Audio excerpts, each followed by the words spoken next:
Have you ever found yourself at 3 a.m. desperately wondering if there's a better way to get that tummy bubble up after a feed? Trust me, after 2 babies, I've learned there's more to it than just the classic over-the-shoulder pad.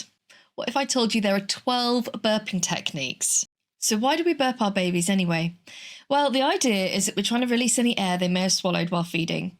This trapped air can make them uncomfortable, gassy, and more likely to spit up. Generally, breastfed babies tend to burp less than bottle-fed babies because they are less likely to take in excess air.